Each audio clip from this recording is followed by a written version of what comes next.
Hello friends, welcome to my YouTube channel. Friends, आज हमारा topic है लैटिट्यूड एंड लॉन्गिट्यूड, अक्षांश और देशांतर रेखाओं से संबंधित जितने भी एमसीक्यू प्रीवियस ईयर क्वेश्चन सभी पूछे गए हैं, चाहे वो स्टेट पीसीएस का एग्जाम हो, एसएससी हो या अदर कॉम्पिटिटिव एग्जाम हो। उनमें जिस हिसाब से इन अक्षांश और देशांतर रेखाओं से एमसीक्यू पूछे गए उनको डिस्कस करते हैं, और साथ में हर एक क्वेश्चन के साथ हम उसका डिटेल एनालिसिस करेंगे। क्लियर है? चलिए तो हम अपना सेशन स्टार्ट करते हैं पहले क्वेश्चन के साथ। और हमारा पहला क्वेश्चन है, भूमध्य रेखा की अक्षांश क्या है? What is the latitude of the equator? अब यहाँ पर पूछा गया आपसे कि जो लैटिट्यूड है इक्वेटर का वो कौन सा है। भूमध्य रेखा की अक्षांश रेखा आपसे पूछी गई है कि क्या होगी। तो आइए समझते हैं इसको हम अच्छे से, पहले उसके बाद इसका आंसर देखते हैं। देखिए, मान लीजिए हमारी पृथ्वी है। पृथ्वी को एक, इसमें जो इमेजिनरी लाइन होती है, काल्पनिक रेखाएं होती हैं, एक काल्पनिक रेखा है जो पृथ्वी को बिल्कुल मध्य से दो भागों में डिवाइड करती है, और उसी को नाम दिया गया है 0 डिग्री लैटिट्यूड, यानी 0 डिग्री का अक्षांश। तो बेसिकली इसको क्या माना गया है? 0 डिग्री का अक्षांश माना गया है, 0 डिग्री का लैटिट्यूड माना गया है। ये अक्षांश जो है ये कैसी रेखाएं होती हैं? ये इमेजिनरी लाइन होती हैं, ये काल्पनिक रेखाएं होती हैं। एक्चुअल में ऐसी कोई लाइन हमारे अर्थ पर नहीं है, बस अध्ययन की दृष्टि से, ताकि हम सुविधात्मक रूप से इसको पढ़ सकें, इसलिए इनको मैप पर ड्रॉ किया गया है। तो 0 डिग्री का अक्षांश जो है यह पृथ्वी को दो बराबर भागों में डिवाइड करता है, और ये दो बराबर भाग जब डिवाइड होते हैं तो 0 डिग्री के ऊपर जो होगा वह कहलाएगा उत्तरी गोलार्ध, नदर्न हेमिस्फेयर, और जो इस 0 डिग्री लैटिट्यूड से नीचे होगा, डाउनवर्ड होगा, वह कहलाएगा दक्षिणी गोलार्ध, सदर्न हेमिस्फेयर। ठीक है? तो इस प्रकार से 0 डिग्री का जो लैटिट्यूड है, 0 डिग्री का जो अक्षांश है, पृथ्वी को दो भागों में डिवाइड करता है, और इनको उत्तरी गोलार्ध और दक्षिणी गोलार्ध में। तो जैसा कि जो हमारा क्वेश्चन था, क्वेश्चन के अकॉर्डिंग भूमध्य रेखा की अक्षांश क्या है, तो हमारा सही जवाब क्या होगा? 0 डिग्री लैटिट्यूड, या 0 डिग्री का हम यहाँ पर अक्षांश बोल सकते हैं according to this question. Clear है? चलिए नेक्स्ट क्वेश्चन की ओर हम मूव करते हैं। अच्छा, इसी को समझने के लिए थोड़ा हम देख लेते हैं। देखिए, ये 0 डिग्री का लैटिट्यूड है, जो ये पूरा वर्ल्ड का मैप है जिसमें ये दिखाया गया है। तो ये क्या है? 0 डिग्री का लैटिट्यूड, देशांतर। और आप देख रहे होंगे ये बेसिकली तीन कॉन्टिनेंट से होकर गुजरता है, जैसे कि साउथ अमेरिका, ये आपका अफ्रीका, और ये रहा है एशिया। तो ये तीन कॉन्टिनेंट से होकर गुजरता है 0 डिग्री का लैटिट्यूड। तो अगर यहाँ से भी प्रश्न पूछा जाएगा तो हम आगे इसके लिए भी तैयार हैं, रेडी हैं। ठीक है? और आगे देखते हैं इसको। यहाँ पर आप देखिए, ये हमारे इक्वेटर, इक्वेटर को आप देख पा रहे हैं, ये रहा 0 डिग्री का इक्वेटर, है ना? अर्थ को दो भागों में डिवाइड करता है ये। चलिए, यहाँ पर भी हम इस इक्वेटर को देख सकते हैं, ये रहा इक्वेटर। इसको बोलते हैं अपन 0 डिग्री का लैटिट्यूड। क्लियर है? सनलाइट जो है इस पर, जो सूर्य है इक्वेटर पर वर्ष में दो बार ये परपेंडिकुलर होता है, लंबवत होता है एक वर्ष में। ठीक है ना? और जो हमारा ट्रॉपिक ऑफ कैंसर है उस पर ये वर्ष में एक बार, और ऐसे ही ट्रॉपिक ऑफ कैप्रिकॉर्न पर भी वर्ष में एक बार जो है सूर्य वो लंबवत होता है। ठीक है? आगे देखेंगे इसको। चलिए नेक्स्ट क्वेश्चन की ओर हम मूव करते हैं। ये सब 0 डिग्री के लैटिट्यूड को ही बताने का यहाँ पे प्रयास किया गया है। नेक्स्ट क्वेश्चन है, कौन सी अक्षांश रेखा पृथ्वी को उत्तरी और दक्षिणी गोलार्धों में विभाजित करती है? Which line of latitude divides the earth into the northern and southern hemisphere? अब अभी हमने आपको डिस्कस किया है। देखिए यहाँ पे ये ये क्या है? नदर्न हेमिस्फेयर और यह सदर्न हेमिस्फेयर, उत्तरी गोलार्ध और दक्षिणी गोलार्ध। तो उत्तरी गोलार्ध और दक्षिणी गोलार्ध को डिवाइड करने वाला जो लैटिट्यूड है वो क्या है? 0 डिग्री का लैटिट्यूड। तो इसके अकॉर्डिंग जो हमारा क्वेश्चन का आंसर होगा वो क्या होगा? भूमध्य रेखा, ऑप्शन सी, 0 डिग्री का जो है लैटिट्यूड है वो। अब दोस्तों आगे बढ़ने से पहले कुछ इन लैटिट्यूड से रिलेटेड जो भी क्वेश्चन है हमारे, हम उनको समझ लेते हैं एक पूरा। देखिए, जो हमारी अर्थ है, पृथ्वी है, यहाँ पर समझेंगे। मान लीजिए हमारी अर्थ, हम पृथ्वी की बात कर रहे हैं अपनी। पृथ्वी को बेसिकली, पृथ्वी का आकार बहुत बड़ा है, और यहाँ पर जो क्लाइमेट की डाइवर्सिटी है वो भी बहुत ज्यादा है, जलवायु की विविधता मिलती है हर जगह पर। और इन सब को जो है व्यवस्थित करने के लिए कि किसी स्थान का जो क्लाइमेट क्या है, इन सबको बनाने के लिए, सही रूप से दर्शाने के लिए, जो बेहम थे, एक बेहम नाम के व्यक्ति ने क्या बनाया, पृथ्वी का एक प्रतिरूप बनाया इसने, पृथ्वी का प्रतिरूप, ठीक है ना, जिसको क्या कहा गया आगे जाके, जिसको कहा गया ग्लोब। तो बेसिकली ग्लोब बनाया किसने, बेहम ने। और जब बेहम ने ये ग्लोब बनाया, तो इसी ग्लोब पर अदर जो वैज्ञानिक रहे हैं, उन्होंने दो दो टाइप की इमेजिनरी लाइन खींची, है ना, काल्पनिक रेखाएं खींची। एक रेखाएं खींची उन्होंने समानांतर, ठीक। एक टाइप की इन्होंने इस ग्लोब पर जो लाइन खींची वो कैसी थी, समानांतर, बेसिकली हम इनको बोलते हैं हॉरिजॉन्टल, ठीक है ना। हॉरिजॉन्टल लाइन खींची इन्होंने, और साथ में कुछ रेखाएं खींची उन्होंने लंबवत, लंबवत रेखाएं खींची, जिनको हम वर्टिकल लाइन भी बोल सकते हैं, ठीक। अब जो हॉरिजॉन्टल लाइन थी और जो वर्टिकल लाइन थी, इन्हीं वैज्ञानिकों ने अलग अलग नाम दे दिए। जैसे जो हॉरिजॉन्टल लाइन थी अर्थ पर, उनको नाम दे दिया गया है किसका, लैटिट्यूड का, जिसको हम बोलते हैं अक्षांश। और जो वर्टिकल लाइन थी, उनको उनको नाम दिया है लॉन्गिट्यूड, ठीक। इनको कहा गया है देशांतर। तो बेसिकली अक्षांश और देशांतर का कॉन्सेप्ट आया ऐसे। तो इमेजिनरी लाइन है एक प्रकार से, और कुछ नहीं है, वास्तविकता में ये रेखाएं कुछ नहीं है, ठीक है। तो अब बेसिकली बात आती है यहाँ पर कि अक्षांश क्या है। अगर आपसे पूछा जाएगा अक्षांशों का महत्व क्या है, या अक्षांश या लैटिट्यूड होते क्या है, तो लैटिट्यूड अगर आप डिस्क्राइब करना चाहते हैं और लैटिट्यूड को अच्छे से समझना चाहते हैं, तो आप ये सारे पॉइंट जो मैं आपको बताने जा रहा हूँ, बड़ा ध्यान से सुनना है आपको। जैसे कि लैटिट्यूड क्या है, आप बताएंगे। अक्षांश क्या होते हैं, पृथ्वी के केंद्र से किसी स्थान की कोणीय दूरी होती है, ये क्या होता है, आप बताएंगे। ये angular distance of a place from the centre of earth, ठीक। सेंटर ऑफ अर्थ, कहने का तात्पर्य क्या है, पृथ्वी के केंद्र से किसी स्थान की कोणीय दूरी है ये, कहां से, तो आप बताएंगे पृथ्वी के केंद्र से किसी स्थान की कोणीय दूरी, किसी स्थान की कोणीय दूरी है ये, ठीक है। एंगुलर डिस्टेंस है, कैसे समझते हैं, मान लीजिए ये हमारी अर्थ है, और ये अर्थ का सेंटर है, ठीक है। और इस अर्थ के सेंटर से एक काल्पनिक रेखा बनाई, जिसको हमने क्या कहा है, 0 डिग्री। अब इस सेंटर से मान लीजिए कोई बंदा, मैं आपको जो बता रहा हूँ उसको ध्यान से समझिए फ्रेंड्स, कोई बंदा मान लीजिए यहां पर खड़ा हुआ है सरफेस पर, तो ये इस सेंटर से कितने एंगल पर है, इसी को क्या कहा गया है, अक्षांश कहा गया है। तो अक्षांश क्या है, अक्षांश पृथ्वी के केंद्र से किसी स्थान की कोणीय दूरी है, angular distance of a place from the centre of earth. Clear है। अच्छा, अब मान लीजिए इसी एंगल पर कोई व्यक्ति यहां पे खड़ा हो, सेम उसी एंगल पर, मान लीजिए ये भी 30 डिग्री का एंगल था, और ये भी हमने 30 डिग्री का एंगल मान लिया।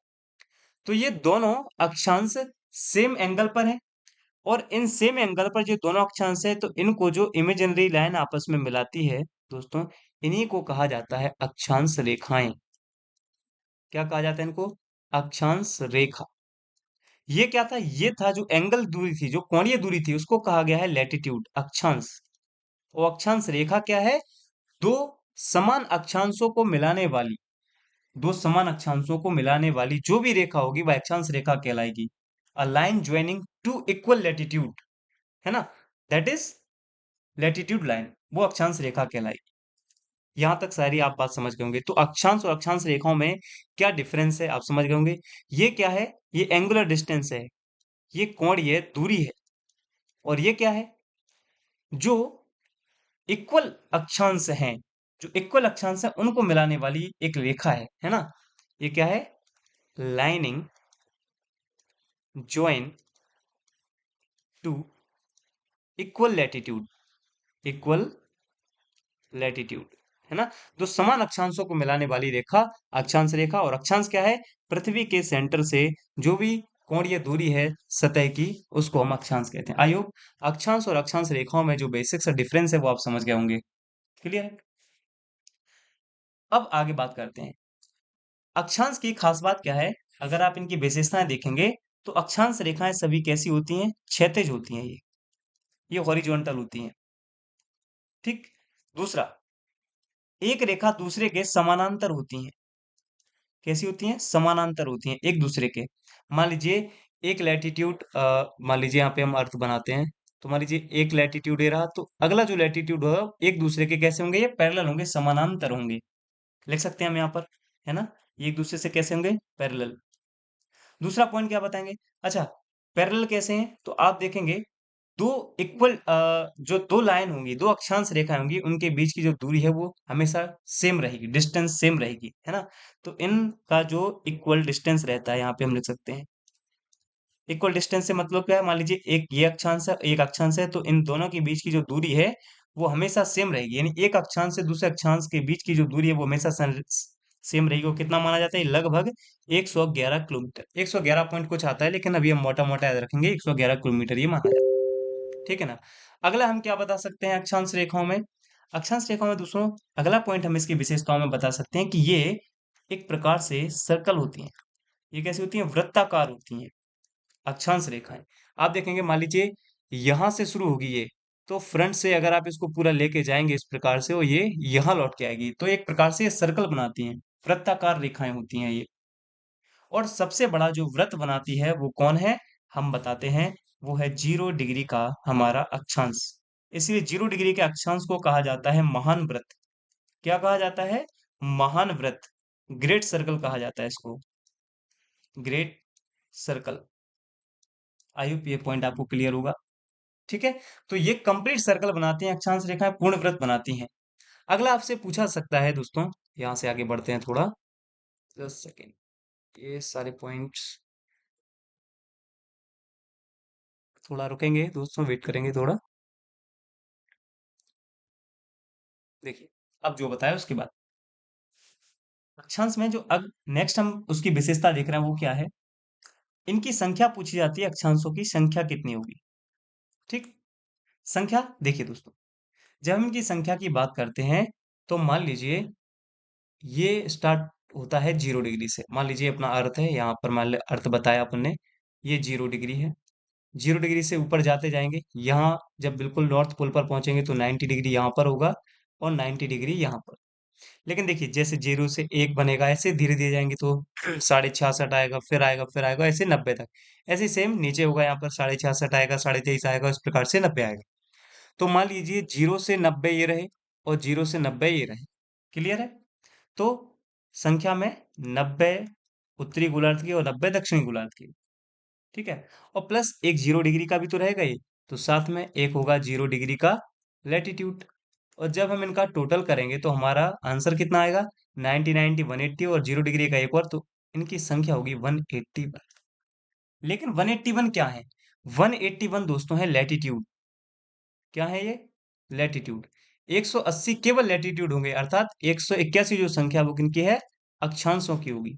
लेकिन अगर आपसे पूछा जाता है अक्षांश रेखाओं की संख्या कितनी होगी? अक्षांश रेखाएं, लैटिट्यूड लाइन की संख्या कितनी होगी? तो दोस्तों देखिए, लैटिट्यूड लाइन ये रहेगी, ये रहेगी, ये रहेगी, लेकिन 90 डिग्री पर जो अक्षांश है वो एकमात्र बिंदु है, एकमात्र पॉइंट है। ये किसी भी प्रकार का कोई ग्रेट सर्कल या सर्कल नहीं बनाएगा, ये एकमात्र पॉइंट है, इसलिए इनको रेखा नहीं माना जाता है। तो मान लीजिए 181 टोटल अक्षांश थे, इनमें से माइनस करना है, क्या करेंगे? 90 डिग्री का हम नॉर्थ और 90 डिग्री का हम साउथ लैटिट्यूड यहाँ से माइनस करेंगे, यानी कि हम दो अक्षांशों को माइनस करेंगे, तो जो हमारा आंसर आएगा वो आएगा 179। यानी हम ध्रुवों पर तो क्या है? ओनली पॉइंट है, बिंदु है, और बिंदु को हम रेखा नहीं मान सकते, इसलिए उन दो को हमने माइनस कर दिया, तो हमारा राइट जवाब क्या आएगा? 179। तो अक्षांश रेखाएं कितनी होती हैं? 179। और अक्षांश कितने होते हैं तो आप बताएंगे? 181। लेकिन आप देखेंगे एक अक्षांश और दूसरे अक्षांश के बीच दूरी तो समान है, इन दोनों के बीच में जो डिस्टेंस है वो हमेशा सेम रहेगी, 111 किलोमीटर कुछ है। लेकिन दोस्तों इनकी लंबाई असमान है। मान लीजिए ये है 0 डिग्री का, तो मान लीजिए ये होगा 66.5 डिग्री का, और 90 डिग्री का ये, तो इनकी लंबाई है जो, वो असमान है ना? तो हम कह सकते हैं the distance is same but the length is unequal. अक्षांश रेखाओं का जो अगला कैरेक्टर, अगली विशेषता हम क्या बता सकते हैं? कि इनके बीच की दूरी तो कैसी होती है? समान होती है। किंतु इनकी लंबाई जो है, लेंथ है, वो कैसी होती है? अनइक्वल होती है, असमान होती है। और कहा जाता है कि अगर आप इक्वेटर से यानी भूमध्य रेखा से, अगर आप भूमध्य रेखा से ध्रुवों की ओर जाते हो, पोल्स की तरफ जाते हो, जैसे मान लीजिए 0 डिग्री का ये भूमध्य रेखा है, और भूमध्य रेखा से आप ध्रुवों की ओर जा रहे हैं, पोल्स की ओर जा रहे हैं, तो क्या होता है? इनकी लंबाई में कमी होती है। जैसे जैसे आप ध्रुवों की ओर जाएंगे तो क्या होगा? लंबाई में कमी। अक्षांश रेखाओं की लंबाई में क्या होगी? कमी होगी। ये पॉइंट आपको याद रखना है। तो अगर आपसे पूछा जाएगा सबसे लंबा अक्षांश कौन सा है, तो 0 डिग्री। और सबसे छोटा अक्षांश तो आप बताएंगे 90 डिग्री, जहां पर 0 किलोमीटर का डिस्टेंस होता है। और लगभग आप 0 डिग्री अक्षांश की बात करेंगे तो ये लगभग 40,096 किलोमीटर होता है। क्लियर है? ये सारे बेसिक पॉइंट थे जो आपको पता होना चाहिए। क्लियर है? चलिए अब हम अपने नेक्स्ट क्वेश्चन की ओर मूव करते हैं।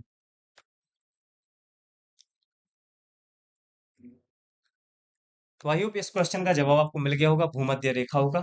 अब नेक्स्ट क्वेश्चन की ओर हम मूव करते हैं।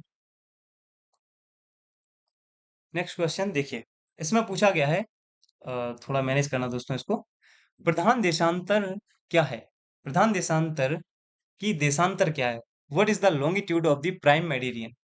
ऑप्शन दिया है 90 डिग्री पूर्व, 180 degree Paschim, 0 degree and 45 degree. अब यहाँ पर देखिए एग्जामिनर आपसे क्या पूछना चाह रहा है। वो पूछ रहा है यहाँ से कि आपका जो प्रधान देशांतर है उसकी देशांतर क्या है, ये बताना है आपको। तो चलिए इसको डिस्कस करते हैं। प्रधान देशांतर किसको कहा गया है? दोस्तों जो ग्रीनविच है हमारा, जिसको हम बोलते हैं 0 डिग्री का लॉन्गिट्यूड, यानी हम कहेंगे 0 डिग्री का जो देशांतर है, उसी को माना गया है प्राइम मेरिडियन, यानी प्रधान मध्याह्न। तो बेसिकली इस क्वेश्चन के अकॉर्डिंग हमारा जवाब क्या होगा, अब यहाँ पे देख लेते हैं इसको। देखिए, ये मान लीजिए 20 डिग्री लॉन्गिट्यूड, लॉन्गिट्यूड है, और ये 20 डिग्री, इनके बीच में जो आएगा यही कहलाएगा 0 डिग्री। इसी को कहा जाता है प्रधान मध्याह्न या प्रधान देशांतर। तो बेसिकली इसका आंसर क्या होगा? 0 डिग्री। ये भी यहाँ पर देखिए आप, ये प्रधान देशांतर माना गया है ना? अगर आप देखेंगे यहाँ पे देखिए, मान लीजिए ये पूरी अर्थ है, तो अर्थ का ये प्राइम मेरिडियन है, प्रधान मध्याह्न है। और ये कहा, इसका कितना माना गया है? इसको माना गया है 0 डिग्री का देशांतर माना गया है। 0 डिग्री इसको लॉन्गिट्यूड माना गया है। ठीक है? तो 0 डिग्री का लॉन्गिट्यूड अर्थ को भी दो भागों में डिवाइड करता है। और किस भाग में? तो इसके इस साइड मिलेगा आपको ईस्टर्न हेमिस्फेयर, और इस साइड मिलेगा आपको वेस्टर्न हेमिस्फेयर। ये आपको याद रखना है। तो ये 0 डिग्री का हमारा देशांतर जो होता है वह, इसका आंसर होगा प्रधान देशांतर की देशांतर क्या होगी? 0 डिग्री आपको बताना होगा। तो इसका राइट आंसर क्या होगा दोस्तों? इसका राइट आंसर होगा ऑप्शन नंबर सी, 0 डिग्री। चलिए नेक्स्ट क्वेश्चन की बात करते हैं। हमारा नेक्स्ट क्वेश्चन है, यदि एक स्थान 45 डिग्री उत्तर अक्षांश और 90 डिग्री पूर्वी देशांतर पर स्थित है तो यह किस गोलार्ध में है? पूछ रहा है, a location eight 45 degree north latitude and 90 degree east longitude is in which hemisphere? Option है उत्तरी गोलार्ध नदर्न हेमिस्फीयर, दक्षिणी गोलार्ध साउदर्न हेमिस्फीयर, पूर्वी गोलार्ध ईस्टर्न हेमिस्फीयर एंड पश्चिमी गोलार्ध वेस्टर्न हेमिस्फीयर। इस क्वेश्चन का जवाब क्या होगा, ये समझते हैं। देखिए, ये हम बना लेते हैं अपनी अर्थ, पृथ्वी बनाई। अब पृथ्वी को सबसे पहले हमने वर्टिकल लाइन का एक 0 डिग्री का देशांतर बनाया, जो पृथ्वी को पूर्वी, इस साइड होगा पूर्वी देशांतर और इस साइड होगा पश्चिमी देशांतर। क्लियर है? और एक लाइन जो पृथ्वी को बिल्कुल सेंटर से डिवाइड करती है, ये कहलाता है 0 डिग्री का अक्षांश। ठीक है? ये क्या करता है? इसके ऊपर होगा उत्तरी गोलार्ध नदर्न हेमिस्फेयर, और नीचे होगा दक्षिणी गोलार्ध यानी साउदर्न हेमिस्फेयर। ठीक है? ये हो गया। अब वो क्या कह रहा है उसको समझना है। क्वेश्चन कह रहा है, यदि एक स्थान अलोकेशन 45 डिग्री उत्तरी अक्षांश। अब देखिए 45 डिग्री, तो मान लिए उत्तर की ओर है, तो सबसे पहले 0 डिग्री, और अक्षांश की बात हो रही है तो 0 डिग्री से हम ऊपर को जाएंगे क्योंकि उत्तरी गोलार्ध में जाना है। मान लीजिए 1 है, 2 है, 3 है, ऐसे ऐसे जाएंगे। तो मान लीजिए यहाँ पर है 45 डिग्री, पहला पॉइंट। और कह रहा है 90 डिग्री पूर्वी देशांतर। अब देखिए 0 डिग्री है, पूर्वी देशांतर की बात हो तो 0 डिग्री का देशांतर है ये, और यहाँ से पूर्व की ओर आना है, और पूर्व में कहाँ तक आना है? 90 डिग्री। तो मान लीजिए एक होगा, दो, तीन, चार, पाँच, छह, ऐसे ऐसे आएंगे आप, तो मान लीजिए यहाँ कहीं 90 डिग्री होगा, मान लीजिए। तो वो पूछ रहा है तो यह किस गोलार्ध में स्थित है? अब गौर से देखिए दोस्तों, ऑप्शन के अकॉर्डिंग मान लीजिए पहला हम डी ऑप्शन देखते हैं, क्या पश्चिमी गोलार्ध है? अब पश्चिमी गोलार्ध तो यहाँ पर लोकेशन होनी चाहिए थी, जो कि नहीं है, तो ये ऑप्शन गलत हो जाएगा। क्या पूर्वी गोलार्ध है? पूर्वी गोलार्ध इसका सही आंसर हो सकता था, लेकिन यहाँ पर जिस विभाग पे ये प्रश्न पूछा जा रहा है दोस्तों, वो हमारा जवाब क्या होगा इसका? उत्तरी गोलार्ध। इसका राइट आंसर क्या होगा? नदन हेमिस्फेयर, क्योंकि पृथ्वी पर केवल दो ही गोलार्ध माने गए हैं। साइंटिफिकली केवल दो ही गोलार्धों को मान्यता प्राप्त है, वो है उत्तरी गोलार्ध और दक्षिणी गोलार्ध, इसलिए इसका आंसर क्या माना जाएगा? उत्तरी गोलार्ध। आई होप ये पॉइंट आप समझ गए होंगे। चलिए नेक्स्ट क्वेश्चन की ओर बढ़ते हैं। अगला क्वेश्चन है हमारा, इसमें पूछा गया है, which of the following cities is closest to the prime meridian? मतलब निम्नलिखित में से कौन सा शहर प्रधान मध्याह्न रेखा के सबसे करीब है? दोस्तों इसका सही जवाब होगा काहिरा, ये आपको याद रखना है। ठीक है, नेक्स्ट क्वेश्चन। हमारा नेक्स्ट क्वेश्चन है, कर्क रेखा किस अक्षांश पर स्थित है? कर्क रेखा किस अक्षांश पर स्थित है? अब समझते हैं दोस्तों कर्क रेखा क्या है। देखिए, ये हमारा प्यारा सा अर्थ है, पृथ्वी है। इस पृथ्वी को कई सर्कल में डिवाइड किया गया है दोस्तों, है ना? हम पहले उन सर्कल को समझ लेते हैं, ताकि ये ऐसे जितने भी क्वेश्चन आएंगे हम उनको क्लियरली समझ पाएंगे। देखिए दोस्तों, आप देखेंगे हमारी पृथ्वी को, तो ये मान लीजिए 0 डिग्री हो गया। ठीक है, फिर एक मोस्ट लाइन आएगी यहाँ पर, ये कहलाती है 23.5 डिग्री का नॉर्थ लैटिट्यूड। फिर एक कहलाएगी यहाँ पर 66.5 डिग्री का नॉर्थ लैटिट्यूड, और यहाँ होता है 90 डिग्री का नॉर्थ लैटिट्यूड। क्लियर है? ऐसे ही सदर्न हेमिस्फेयर में होगा। सदर्न हेमिस्फेयर में हम क्या क्या कह सकते हैं? यहाँ पर होगा एक 23.5 डिग्री का साउथ लैटिट्यूड। फिर इसी प्रकार से यहाँ पर भी होगा एक 66.5 डिग्री का साउथ लैटिट्यूड, और एक होगा यहाँ पर 90 डिग्री का साउथ लैटिट्यूड। क्लियर? अब देखिए, इनको कुछ नाम दिए गए हैं, ये महत्वपूर्ण अक्षांश रेखाओं के आधार पर इनके कुछ नाम हैं। नाम क्या है? जैसे कि 0 डिग्री को तो मैंने आपको बताया, बोलता है विषुवत रेखा। क्या बोलते हैं इसको? विषुवत रेखा बोलते हैं, या इसको इक्वेटर बोलते हैं, इक्वेटर। अब बात आती है कि अन्य जो ये अक्षांश हैं, अक्षांश रेखाएं, इनको क्या कहा जाता है? तो आइए अब हम इन्हीं को अच्छे से समझते हैं। दोस्तों, जो आपको 23.5 डिग्री का नॉर्थ लैटिट्यूड है, इसको कहा जाता है कर्क रेखा। क्या कहा जाता है इसको? कर्क रेखा। इसको कहा जाता है ट्रॉपिक ऑफ कैंसर। इसी प्रकार से 23.5 डिग्री का जो साउथ लैटिट्यूड है, इसको कहा जाता है ट्रॉपिक ऑफ कैप्रिकॉर्न, यानी कि मकर रेखा। इंग्लिश में आप लिखते चलेंगे, इसको कहा जाता है ट्रॉपिक ऑफ कैप्रिकॉर्न, यानी कि मकर रेखा। 66.5 डिग्री का जो नॉर्थ लैटिट्यूड है दोस्तों, उत्तरी अक्षांश है, उसको कहा जाता है आर्कटिक सर्किल या आर्कटिक वृत्त। क्या कहा जाता है इसको? आर्कटिक वृत्त कहा जाता है। इसी प्रकार से 66.5 डिग्री का जो साउथ लैटिट्यूड है, इसको कहा जाता है अंटार्कटिक सर्किल, अंटार्कटिक वृत्त। इसको क्या कहा जाता है? अंटार्कटिक वृत्त। इसी प्रकार से 90 डिग्री का जो नॉर्थ लैटिट्यूड है, उसको कहा जाता है नॉर्थ पोल, नॉर्थ पोल, यानी कि उत्तरी ध्रुव कहा जाता है उसको। इसी प्रकार से 90 डिग्री का जो साउथ लैटिट्यूड है, उसको कहा जाता है दक्षिणी ध्रुव, साउथ पोल। इसको क्या कहा जाता है? South Pole. इस प्रकार से ये सारे महत्वपूर्ण अक्षांश और उन अक्षांशों के क्या नाम है, ये हमने देख लिया। यहाँ पर एक पॉइंट मैं आपको और बताना चाहूंगा, वो इंपॉर्टेंट है। एक लैटिट्यूड और आता है जिसको बोलते हैं हम हॉर्स लैटिट्यूड, हॉर्स लैटिट्यूड, जिसको हिंदी में नाम आता है अश्व अक्षांश, इसको बोला जाता है। दोस्तों, ये अश्व अक्षांश कहाँ मिलता है? आप 30 डिग्री से 35 डिग्री, 30 डिग्री से 35 डिग्री अक्षांशों के मध्य किसी भी हेमिस्फेयर में, चाहे आप नदर्न हेमिस्फेयर की बात करो या सदर्न, यहाँ पर हम बोलते हैं नॉर्थ और साउथ लैटिट्यूड की बात हो रही है यहाँ पर, चाहे वो नॉर्थ में हो चाहे वो साउथ में हो, 30 से 35 डिग्री का जो लैटिट्यूड है, और यहाँ पर जो पाया जाता है क्या? High pressure belt, high air pressure. यहाँ पर क्या पाया जाता है? उच्च वायु दाब देखने को मिलता है। ठीक है, इसी क्षेत्र को कहा जाता है हॉर्स लैटिट्यूड। अब इसके पीछे कहानी है, उस कहानी में अभी नहीं जाएंगे, फिर कभी जब इस टॉपिक को डिटेल में पढ़ेंगे तब आपको बताया जाएगा कि यहाँ पर इसको हॉर्स लैटिट्यूड क्यों कहा जाता है। बहरहाल आप याद रखेंगे 30 डिग्री से 35 डिग्री नॉर्थ और साउथ लैटिट्यूड है जो, उनको कहा जाता है अश्व अक्षांश या हॉर्स लैटिट्यूड, क्योंकि यहाँ पर high pressure, high air pressure होता है, उच्च वायु दाब होता है। अब हम अपने प्रश्न पर रिटर्न होते हैं। प्रश्न कह रहा था कर्क रेखा किस अक्षांश पर स्थित है। आइए डायग्राम में देखिए, कर्क रेखा पूछा गया 23.5 डिग्री नॉर्थ लैटिट्यूड, तो 23.5 डिग्री उत्तर, यहाँ पे हमारा ऑप्शन हो जाएगा option number B. I hope ये पॉइंट आपको क्लियर होगा। चलिए आगे हम बात करते हैं। नेक्स्ट क्वेश्चन जो हमारा है, नेक्स्ट क्वेश्चन है अंतरराष्ट्रीय दिन रेखा की देशांतर क्या है। अब यहाँ पर पूछा गया है अंतरराष्ट्रीय दिन रेखा की देशांतर क्या है। इसको समझ लेते हैं पहले कि अंतरराष्ट्रीय दिन रेखा ये बताया गया है, वो अंतरराष्ट्रीय दिन रेखा हम किसको कहते हैं। दोस्तों इसके लिए आपको समझना होगा सबसे पहले लॉन्गिट्यूड लाइन को। जब हम देशांतर रेखाओं की बात करते हैं तो देशांतर रेखाओं को जब हम क्लियरली समझ लेंगे वहां से हमें समझ में आएगा ये अंतरराष्ट्रीय दिन रेखा के बारे में। देखिए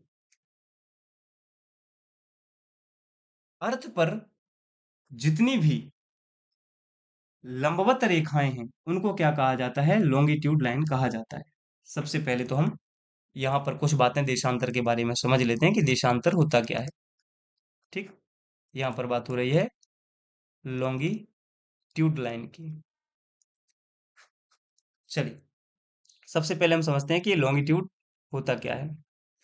देखिए आप इसका जवाब सीधा सा देंगे कि इमेजिनरी सेमी सर्कल्स ये क्या होते हैं। पहला पॉइंट आप बताएंगे ये हैं imaginary semi circle.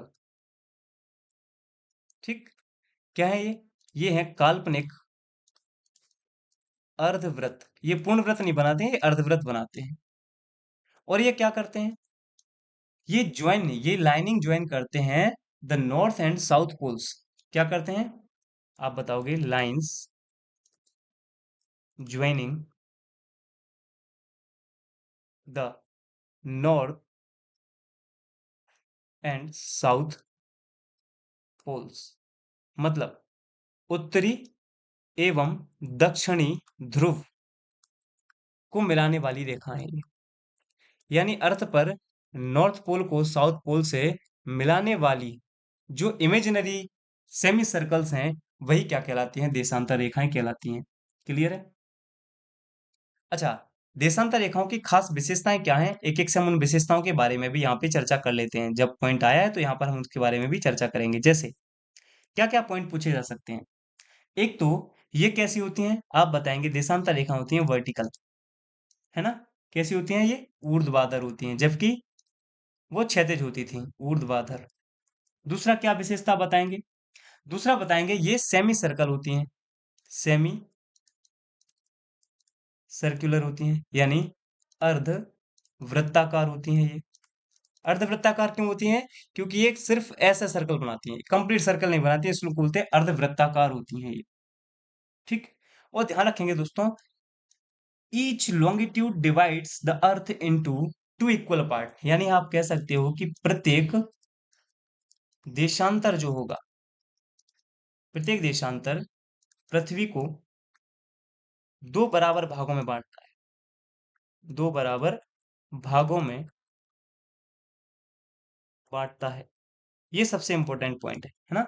Each longitude divides the earth into two equal parts. कैसे, देखिए जब हमने अक्षांश रेखाओं की बात की तो अक्षांश रेखा में केवल 0 डिग्री का अक्षांश था जो पृथ्वी को दो बराबर भागों में बांटता था। लेकिन जब हम लॉन्गिट्यूड की बात करते हैं, मान लीजिए ये अर्थ है अपनी, यहां पर हम बात कर रहे हैं, एक सेकेंड, मान लीजिए यहां पर ये अपनी अर्थ है प्यारी सी, और इस अर्थ पर अगर हम देशांतर रेखाओं की बात करते हैं, क्लियरली देखिएगा, तो ये मान लीजिए ये 0 डिग्री का है, ये अगर बांटेगा तो भी ये पृथ्वी को दो भागों में बांटेगा। मान लीजिए एक यहां से खींचा जाए तो ये भी अर्थ को दो इक्वल पार्ट्स में डिवाइड करेगा। मान लीजिए इसको ना हम यहां से देखेंगे तो ये भी अर्थ को इक्वल दो भागों में डिवाइड करेगा। तो इस प्रकार से कोई भी देशांतर रेखा होगी वो पृथ्वी को दो बराबर भागों में डिवाइड करती है, जबकि अक्षांश में केवल 0 डिग्री का ही अक्षांश है जो अर्थ को दो इक्वल पार्ट में डिवाइड करता है। सबसे खास विशेषता मानी जाएगी ये देशांतर रेखाओं की। क्लियर है। चलिए और क्या विशेषताएं हो सकती हैं उनके बारे में भी हम डिस्कस कर लेते हैं। अच्छा, प्रत्येक देशांतर अपने आप में महान व्रत माना जाता है, ग्रेट सर्कल। तो अब देखो, ये ऊर्ध्वाधर, दूसरी अक्षांश रेखाएं समानांतर होती थी, जबकि ये पैरेलल नहीं होती हैं, ये समानांतर नहीं होती हैं। ठीक है, ये कैसी हैं? नॉट पैरेलल, ये समानांतर नहीं होती हैं, अर्थात इनका नेचर ये किसके विरुद्ध है? जो अक्षांश रेखा है उनके विरुद्ध है। इनकी ध्यान रखेंगे दोस्तों, यहाँ पर देखिए, दो अक्षांश रेखाओं के मध्य, दो देशांतर रेखाओं के मध्य की दूरी भी देखो अलग अलग होती है। यहाँ पर लेंथ अधिक है, यहाँ पर लेंथ कम है, यहाँ पर लेंथ अगेन कम है। तो बेसिकली जहां हम देख रहे थे कि दो अक्षांशों के मध्य दूरी हमेशा समान होती है, इसी प्रकार से दो देशांतर रेखाओं के मध्य की दूरी असमान होती है, इक्वल नहीं होती है। ठीक, तो आप क्या लिख सकते हैं यहाँ पर? दो देशांतर रेखाओं के मध्य दूरी कैसी होती है? असमान होती है ना? Unequal distance between two longitudes line, clear है? अच्छा, दो अक्षांशों के, दो देशांतर रेखाओं के बीच का जो ये दूरी होता है, इसको किस नाम से जाना जाता है? इसको कहा जाता है गोरे। ये याद रख लेना आप लोगों को, ये फैक्ट है। हालांकि प्लूसेंट वगैरह में ये फैक्ट मिल जाएगा, इनको गोरे कहा जाता है। आपसे प्रश्न पूछा जाएगा कि सर्वाधिक दूरी कहां पर देखने को मिलती है देशांतर रेखाओं की, तो आप बताएंगे यहां पर, 0 डिग्री यानी इक्वेटर पर। इक्वेटर पर अगर आपसे पूछा जाएगा दो देशांतर रेखाओं के मध्य दूरी सर्वाधिक कहाँ होगी, तो जवाब होगा इक्वेटर पर। और मिनिमम कहाँ होगी, न्यूनतम कहाँ होगी, तो आप बताओगे पोल्स पर, ध्रुवों पर। ध्रुवों पर तो लगभग 0 किलोमीटर हो जाता है। तो मान लीजिए हम क्या कह रहे हैं, अगला पॉइंट किसके आधार पर देख रहे हैं हम? डिस्टेंस, अर्थात दूरियां देख रहे हैं, किसके बीच की? दो देशांतर रेखाओं की। तो दूरी में सर्वाधिक देखेंगे एक तो, यानी मैक्सिमम देखेंगे कहाँ पर होती है, और एक देखेंगे हम न्यूनतम, यानी कि मिनिमम, सबसे कम कहाँ पर होती है। अब इसके अकॉर्डिंग अगर देखा जाएगा तो दोस्तों, सर्वाधिक होती है कहाँ पर? इक्वेटर पर, यानी कि विषुवत रेखा पर। और न्यूनतम कहाँ होती है? पोल्स पर, यानी कि ध्रुवों पर। ध्रुवों पर लगभग होता है ये 0 किलोमीटर। ठीक है, और अगर आप यहाँ पर बात करेंगे तो लगभग 111 दशमलव कुछ होता है, 111.32 किलोमीटर के आसपास ये कहाँ पर होता है? अधिकतम दूरी। क्लियर है? हाँ, लेकिन यहाँ पर फिर अक्षांशों के विपरीत क्या कैरेक्टर होगा इनका? अक्षांश रेखाओं की लंबाइयां असमान थी, जबकि देशांतर रेखाओं की लंबाइयां जो हैं वो समान होती हैं। देशांतर, सभी देशांतर लिखेंगे यहाँ पर, सभी देशांतरों की लंबाई समान होती है ना? सभी देशांतरों की लंबाई समान होती है, और ये पॉइंट इनका अक्षांशों के विपरीत है। ठीक है, एक पॉइंट और देखेंगे आप, ये जो 0 डिग्री का इक्वेटर है, यहाँ से जितने भी देशांतर है वो सब 90 डिग्री का एंगल बनाते हैं। जैसे देखिए, ये 0 डिग्री से 90 डिग्री का एंगल ये भी बना रहा है, ये भी बना रहा है। तो ये भी आप याद रख सकते हैं पॉइंट, कि 90 डिग्री का एंगल बनाते हैं। अब यहाँ पूछी जाती है इनकी कुल संख्या कितनी है देशांतरों की। दोस्तों, देशांतरों की अगर आप कुल संख्या देखेंगे, यहाँ पर हम देखते हैं इसको, तो देशांतरों की कुल संख्या कितनी मानी जाती है? पूरी पृथ्वी, हम सब जानते हैं पृथ्वी हमारा मान लीजिए गोल है, तो ये बेसिकली अपनी धुरी पर जब घूमती है तो इसको बोलते हैं 360 डिग्री का एंगल। तो इसी प्रकार से 360 क्या बनाई गई है, इनकी संख्या बताई गई। देशांतरों की संख्या कितनी है? आप बताएंगे इनका 360। ध्यान रखेंगे 180 180 के हिसाब से इसको डिवाइड किया गया है। अब इसी पॉइंट को आपको मैं और डिटेल से समझाता हूँ, समझिए दोस्तों। आइए यहाँ पर प्लेन पेज ले लेते हैं, जस्ट सेकेंड। यहाँ पर देखिए, इसमें कहा गया है कि जो हमारे देशांतर हैं, मान लीजिए ये हमने लिया है 0 डिग्री का देशांतर। तो ऐसे आप आगे चले जाएंगे, 1 2 3 4, ऐसे जाते जाते जाते जाते आप पहुंचेंगे यहाँ पर कहाँ? 180 डिग्री। और जब ये 180 डिग्री, तो हमने कहा पृथ्वी हमारी गोल है, तो ये 180 आपको यहाँ मान लेना है दोस्तों। ये 180 डिग्री का जो लाइन है, देशांतर है, वो दोनों गोलार्धों के लिए, पूर्वी और पश्चिमी गोलार्धों के लिए सेम ही है, समान ही है। और यहां से फिर अगेन आप आएंगे यहाँ पर, तो ऐसे आएंगे 180 170 130 120, और इस प्रकार से 0 डिग्री के यहाँ तक। कहने का तात्पर्य क्या है, 0 डिग्री से 180 यहाँ जाएंगे और 0 डिग्री से 180 आप यहाँ जाएंगे, तो 180 ये जो लाइन है ये अलग नहीं है, ये एक ही रेखा है जो दोनों गोलार्धों के लिए सेम लाइन का काम करती है। आई होप ये पॉइंट आप समझ पाए होंगे। तो 180 ये और 180 ये यानी 360 कुल रेखाएं होती हैं। यहां पर एक पॉइंट आप लिखेंगे क्या, कि जो 180 डिग्री का देशांतर है ये पूर्वी तथा पश्चिमी देशांतर एक ही है। 180 डिग्री का जो पूर्वी और पश्चिमी देशांतर है वो एक ही है। और दोस्तों इसी 180 को कहा जाता है IDL, अर्थात अंतरराष्ट्रीय तिथि रेखा।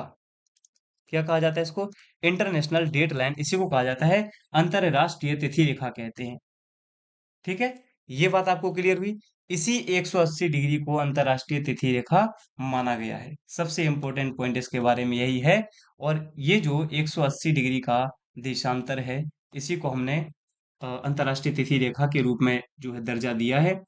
अब यहाँ पर आता है कि 180 डिग्री का जो देशांतर है, 180 डिग्री का जो देशांतर है ये कहाँ से गुजरता है। तो दोस्तों यहाँ पर आपसे कई टाइप के यहाँ से प्रश्न पूछते हैं कि मान लीजिए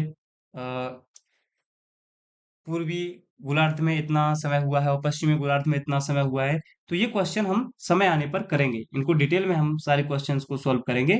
अभी फिलहाल के लिए अब हम अपने क्वेश्चन पे मूव करते हैं। हमारा क्वेश्चन क्या था उसका जवाब हमें यहाँ से मिल चुका है। और हमारा क्वेश्चन ये रहा, ये हो चुका था, ये भी हो चुका था। चलिए, ये प्रश्न था अंतरराष्ट्रीय दिन रेखा IDL कहाँ है, तो हमारा जवाब क्या होगा 180 डिग्री, 180 डिग्री। आई होप यहाँ तक आप बिल्कुल साथ साथ में हो गए, आपको सारी चीजें समझ में आ रही होंगी। दोस्तों ये सारी PDF आपको हमारे टेलीग्राम चैनल पर मिलेगा, जिसका लिंक आपको डिस्क्रिप्शन बॉक्स में दिया हुआ है, तो वहां पर जाकर आप हमारे टेलीग्राम चैनल को भी ज्वाइन कर सकते हैं। और दोस्तों अगर वीडियो पसंद आती है तो वीडियो को लाइक करें, कमेंट करें, ज्यादा से ज्यादा इसको अपने व्हाट्सएप स्टेटस पे लगाएं और इसको शेयर करें। चलिए, नेक्स्ट क्वेश्चन जो हमारा है, दक्षिणी ध्रुव का सबसे करीब कौन सी अक्षांश रेखा है। अब ये प्रश्न को बहुत अच्छे से पढ़िए दोस्तों, दक्षिणी ध्रुव का सबसे करीब अक्षांश पूछा गया है, कौन सा है। अब आइए हम अपने पुराने क्वेश्चन पे चलते हैं, वहां पे आपको इसका जवाब मिलेगा। पहले ऑप्शन देख लीजिए क्या क्या है, इक्वेटर भूमध्य रेखा, दूसरा ऑप्शन दिया इसमें ट्रॉपिक ऑफ कैप्रिकॉर्न मकर रेखा, तीसरा ऑप्शन दिया आर्कटिक सर्किल और चौथा ऑप्शन दिया आर्कटिक अंटार्कटिक सर्किल। अब पूछा गया दक्षिणी ध्रुव यानी साउथ पोल के सबसे करीब कौन सी अक्षांश रेखा है। आइए हम यहाँ पे बात करते हैं। सबसे पहले देखो, ये वाला डायग्राम देखना है। साउथ पोल यानी ये रहा दक्षिण, और दक्षिणी ध्रुव के सबसे करीब रेखा कौन सी है, अंटार्कटिक सर्किल। बस मिल गया अपना जवाब। यहाँ पे देखिए क्वेश्चन के अकॉर्डिंग इसका जवाब क्या होगा अपना, अंटार्कटिक सर्किल। अभी आपको कोई समझाने की आवश्यकता है, ये पॉइंट आपको बिल्कुल क्लियरली समझ में आ गया होगा। चलिए नेक्स्ट क्वेश्चन की ओर मूव करते हैं। अगला क्वेश्चन है किस अक्षांश की मान अधिकतम होती है। यहाँ पर पूछा गया है किस अक्षांश का जो वैल्यू है वो मैक्सिमम होगा। अब दोस्तों किस अक्षांश की मान अधिकतम होगी, ये प्रश्न बड़ा ही अटपटा सा आपको लग सकता है, लेकिन यहाँ पर देखिए जब पूछ रहा है वो कि किस अक्षांश का मान अधिकतम है, तो यहां जवाब होगा आपका 90 डिग्री, है ना। कैसे, देखिए अक्षांश के बारे में पूछ रहा है। अब देखिए मान लीजिए ये अक्षांश तो है 0 डिग्री, इससे और ऊपर जाओगे 23 मिलेगा, और ऊपर जाओगे 50 मिलेगा, और ऊपर जाओगे 60 मिलेगा, 75 मिलेगा, और एट द एंड एक पॉइंट आ जाएगा जहां होगा 90, और यहाँ के बाद अक्षांश आपको नहीं मिलेंगे। तो अब बताइए सबसे ज्यादा मान किसका है, सबसे ज्यादा एंगल किसका है, 0 डिग्री एंगल है कि 30 डिग्री एंगल है कि 50 डिग्री एंगल है कि 90 डिग्री आपका 90 डिग्री एंगल है। तो यहाँ पर जाहिर सी बात है 90 डिग्री एंगल सबसे बड़ा होगा। तो इस क्वेश्चन के अकॉर्डिंग हमारा जवाब क्या होगा, 90 डिग्री एंगल। चलिए नेक्स्ट क्वेश्चन को मूव करते हैं। अगला हमारा क्वेश्चन है प्रधान देशांतर के विपरीत कौन सी देशांतर रेखा है। पूछा गया है which line of longitude is opposite the prime meridian. पूछ रहा है कि जो प्रधान देशांतर रेखा है उसके विपरीत कौन सी है। अब देखिए प्रधान देशांतर है दोस्तों 0 डिग्री मान लीजिए, और अब आप जाएंगे 0 से 1 2 3 4 5 ऐसे घूमते घूमते बिल्कुल इसके पहले जब आप पीछे पूछेंगे दोस्तों, तो यहाँ पर मैंने अभी आपको बताया था 180 डिग्री का लॉन्गिट्यूड है। ठीक, तो 0 डिग्री के लॉन्गिट्यूड के ठीक विपरीत कौन सा है, 180 डिग्री का लॉन्गिट्यूड। ठीक है, तो इसका आंसर क्या हो जाएगा? 180 डिग्री, 180 डिग्री ईस्ट, पूर्व। ठीक है ना, क्योंकि यहां से चलेंगे तो 0 डिग्री के इस साइड मैंने आपको क्या बताया था इस डायग्राम में, पूर्व है, और इस साइड क्या बताया था, पश्चिम है। तो पूर्व में आपको मिलेगा 180 डिग्री का। ये भी पॉइंट आपको क्लियर होगा। चलिए नेक्स्ट क्वेश्चन देखते हैं। अगला क्वेश्चन है, यदि आप 60 डिग्री दक्षिणी अक्षांश और 120 डिग्री पश्चिमी देशांतर पर स्थित हैं तो आप किस गोलार्ध में हैं? पूछ रहा है, यदि आप 60 डिग्री के दक्षिणी अक्षांश और 120 डिग्री के पश्चिमी देशांतर पर हैं तो आप किस गोलार्ध में हैं? अब देखिए इसको भी हम समझ लेते हैं। अगेन फिर से हम अर्थ ड्रॉ नहीं करेंगे, आप ऐसे देख लीजिए, ये 0 डिग्री का है लॉन्गिट्यूड, और ये है आपका 0 डिग्री का लैटिट्यूड। ठीक, अब देखिए क्या करा है, 60 डिग्री दक्षिणी अक्षांश, तो पहले अक्षांश, अब कहा है दक्षिणी, इसके ऊपर होता है उत्तरी, तो उत्तरी नहीं पूछा उसने, कहा इस बार दक्षिणी, तो हम दक्षिण में चले गए। दक्षिण में कहाँ जाना है, तो 60 डिग्री, 0 डिग्री, 1 2 ऐसे जाएंगे आप, यहाँ पर मान लीजिए कहीं आता है 60 डिग्री। और कह रहा है यदि आप 120 डिग्री पश्चिमी देशांतर पर हैं, अब देखो पश्चिमी देशांतर पूछ रहा है 120 डिग्री, तो जीरो से आप जाएंगे कहाँ की ओर, पश्चिम की ओर, 1 2 3 4 5 6 7 8 9 ऐसे ऐसे कहीं जाएंगे आप, तो 120 आपको ये मिलेगा। बेसिकली आप देखोगे कि दोनों ही जो क्वेश्चन में आपसे वैल्यू दी गई है उसके अकॉर्डिंग व्यक्ति है कहाँ, व्यक्ति है, और मैंने आपको क्या बताया अभी, पिछला जो क्वेश्चन डिस्कस किया था कि मान्यता केवल दो ही गोलार्धों को है, वो उत्तरी और दक्षिणी, तो दोनों ही पॉइंट कहाँ पर हैं, ये सदर्न हेमिस्फेयर में है। तो इसका जवाब सही क्या होगा, हमारा ऑप्शन नंबर बी, दक्षिणी गोलार्ध। आई होप ये पॉइंट भी आपको क्लियर होगा। चलिए नेक्स्ट क्वेश्चन की ओर बात करते हैं अब। अगला क्वेश्चन है, निम्नलिखित में से कौन सी अक्षांश रेखा सबसे उत्तर में है, सबसे उत्तर में है, और अकॉर्डिंग टू गिवन ऑप्शंस, जो ऑप्शन आपको दिए गए हैं इनके अकॉर्डिंग। तो अब देखो सबसे उत्तर में कौन सी है, इसको देखने के लिए पहले आप ऑप्शन देखिए। कर्क रेखा, ये मान लीजिए 0 डिग्री है, इसको बोलते हैं अपन इक्वेटर, भूमध्य रेखा। मकर रेखा कितनी होती है, यहाँ पर 23.5 डिग्री का साउथ लेटीट्यूड मकर रेखा कहलाती है। ऑप्शन बी में कहा गया कर्क रेखा, ये कहलाता है 23.5 डिग्री का नॉर्थ लेटीट्यूड। और फिर दिया है आर्कटिक सर्किल, और आर्कटिक सर्कल कहाँ पर है, ये 66.5 डिग्री नॉर्थ लेटीट्यूड। तो अकॉर्डिंग टू दिस क्वेश्चन, निम्नलिखित में से कौन सी अक्षांश रेखा सबसे उत्तर में है, तो हमारा जवाब क्या होगा, आर्कटिक सर्कल, यानी 66.5 डिग्री नॉर्थ लेटीट्यूड, ये हमारा जवाब हो जाएगा। चलिए बस दो क्वेश्चन और, तीन क्वेश्चन और हैं, उनको डिस्कस करते हैं जल्दी से। अगला क्वेश्चन है, देशांतर रेखाओं को किस नाम से भी जाना जाता है? अब देखो, the longitude lines are also known as, देशांतर रेखाओं को और किस नाम से जाना जाता है, तो इनको मेरिडियन लाइन कहा जाता है। ठीक है, जैसे हम बोलते हैं ना GMT, ग्रीनविच मेरिडियन टाइम, प्रधान मध्याह्न बोलते हैं हिंदी में इनको, मध्याह्न रेखाएं। ठीक है, ये याद रखेंगे, सिंपल क्वेश्चन था। नेक्स्ट क्वेश्चन हम देखने वाले हैं, सर्व सर्वति परिका, इक्विनॉक्स बोलते हैं इसको इंग्लिश में, तब होती है जब सूर्य किस अक्षांश पर सीधे ऊपर होता है। देखिए दोस्तों, यहाँ पर जो क्वेश्चन पूछा गया वो इक्विनॉक्स के बारे में पूछा गया है ना, और ये कब होता है, ये सारी चीजें वैसे हम और आपको डिस्कस डिटेल में ये बताते, लेकिन इसका राइट आंसर क्या होने वाला है अभी के लिए, कि सर्व इक्विनॉक्स जो हम बोलने वाले हैं इसको, इसका ऑप्शन दिया है इसमें tropic of cancer, tropic of cancer के बाद इसमें दिया है मकर रेखा, मकर रेखा के बाद इसमें ऑप्शन दिया है भूमध्य रेखा, और भूमध्य रेखा के बाद इसमें ऑप्शन दिया है आर्कटिक सर्किल। तो इक्विनॉक्स का मतलब होता है जब सूर्य लंबवत हो भूमध्य रेखा पर, कहां पर परपेंडिकुलर हो, भूमध्य रेखा पर जब सूर्य लंबवत होता है तो उसको हम बोलते हैं इक्विनॉक्स, यानी कि विषुवत रेखा। अब इसको आप थोड़ा और क्लियरली समझ पाएंगे कैसे, जब मैं आपको 0 डिग्री का लेटीट्यूड, भूमध्य यानी इक्वेटर लाइन के बारे में अगर आपको मैं थोड़ा सा बताऊं, वहां पर आप ये क्लियर समझ पाएंगे। चलिए इसके बारे में हम डिस्कस कर लेते हैं, एक सेकंड रुकेंगे। देखिए मैंने आपको ये बताया था कि मान लीजिए 0 डिग्री का जो लेटीट्यूड है, यहाँ पर सूर्य दो काम करता है। मान लीजिए अभी सन बिल्कुल इसके परपेंडिकुलर है, लंबवत। सन दो कार्य करता है, एक तो उत्तरायण का काम करता है, और उसके बाद ये दक्षिणायन का काम करता है। यानी जब वह उत्तरी गोलार्ध में प्रवेश करेगा और दक्षिणी गोलार्ध में प्रवेश करेगा, बेसिकली बात ही हो रही है। लेकिन जब स्प्रिंग का मौसम होता है और बात करते हैं हम इक्विनॉक्स कब होगा, तो इक्विनॉक्स बेसिकली वर्ष में दो बार होते हैं, जब सन की रेस या सूर्य लंबवत होता है 0 डिग्री के, 0 डिग्री लैटिट्यूड के, और ये कब कब होता है, तो ये दो बार होता है वर्ष में। एक डेट है 21 मार्च और दूसरी डेट है 23 सितंबर। ठीक, ये वो दो डेट हैं जब सूर्य इस विषुवत रेखा पर लंबवत होता है और इसी घटना को कहा जाता है इक्विनॉक्स। ठीक, तो बेसिकली इक्विनॉक्स किससे रिलेटेड है? हमारी भूमध्य रेखा से रिलेटेड है। हमारी भूमध्य रेखा यानी कि जो हम कह सकते हैं 0 डिग्री का लेटीट्यूड है, इससे रिलेटेड है। क्लियर है? तो ये सारे पॉइंट आपको याद रखने हैं। नेक्स्ट क्वेश्चन हमारा मूव करते हैं हम। वह अक्षांश रेखा जो उत्तरी ध्रुव और भूमध्य रेखा के बीच आधी दूरी पर स्थित है क्या कहलाती है? ये पॉइंट थोड़ा आपको समझना होगा।